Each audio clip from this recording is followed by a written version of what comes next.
Halo, sebelumnya perkenalkan nama saya Nur Cahya dengan NIM 5111201288.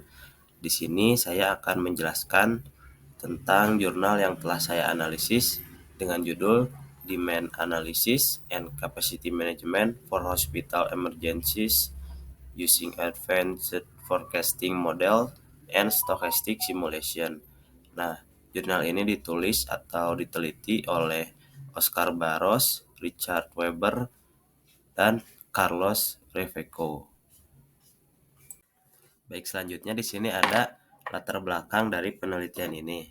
Nah, diawali dengan ketidakpastian permintaan dan risiko pasien. Nah, pelayanan kesehatan darurat seringkali dihadapkan pada ketidakpastian permintaan, intervensi kesehatan yang kompleks, dan risiko pasien. Nah, keadaan ini tuh menciptakan tantangan dalam menentukan kapasitas yang tepat dan alokasi sumber daya yang efisien. Selanjutnya, ketidakcukupan kapasitas rumah sakit umum di Chili mungkin mengalami ketidakcukupan kapasitas untuk memproses permintaan layanan kesehatan.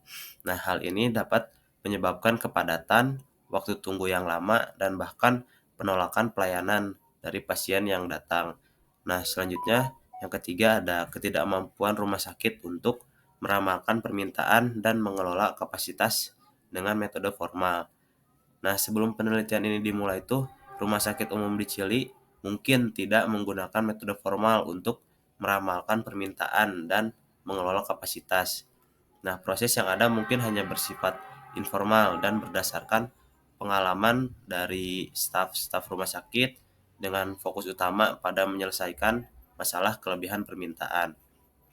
Nah, selanjutnya tujuan dari jurnal ini tuh untuk dilakukannya penelitian pada jurnal ini tuh untuk meningkatkan layanan dan efisiensi sumber daya.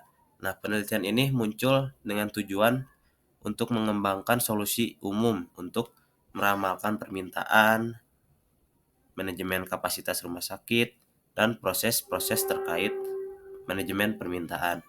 Nah, tujuan akhirnya adalah mencapai tingkat pelayanan yang lebih baik dengan menggunakan metode atau sumber daya secara efisien, termasuk perencanaan berdasarkan permintaan yang diprediksi.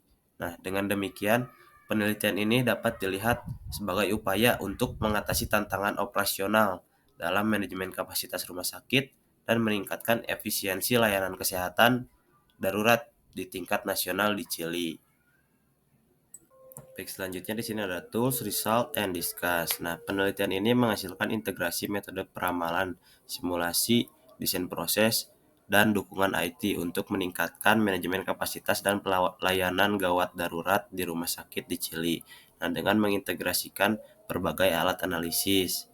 Penelitian ini bertujuan untuk mengembangkan model prediktif dan proses untuk peramalan permintaan dan manajemen kapasitas di Departemen Gawat Darurat Rumah Sakit. Nah, pendekatan ini memanfaatkan metode-metode analisis statistik seperti multi-layer perception atau MLP dan optimasi matematis untuk mencapai tujuan perencanaan dan manajemen yang lebih efektif. Nah, hasilnya menunjukkan bahwa penggunaan support vector regression atau SVR untuk peramalan permintaan dan analisis kapasitas dapat memberikan hasil yang lebih baik daripada metode peramalan lainnya. Nah, selain itu, penelitian ini juga menyoroti kebutuhan untuk integrasi peramalan, analisis kapasitas, desain proses, dan dukungan IT untuk memastikan solusi praktis yang memadai untuk mendukung manajemen kapasitas UGD.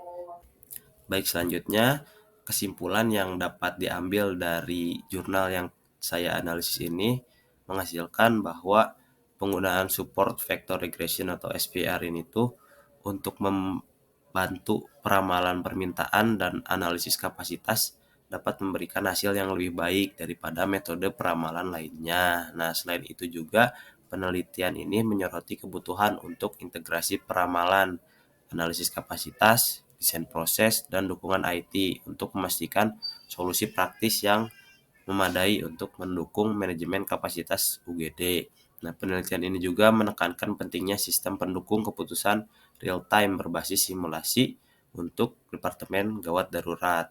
Nah, keputusan real-time itu seperti bisa mengambil keputusan detik per detik dan bisa dilihat hasilnya gitu.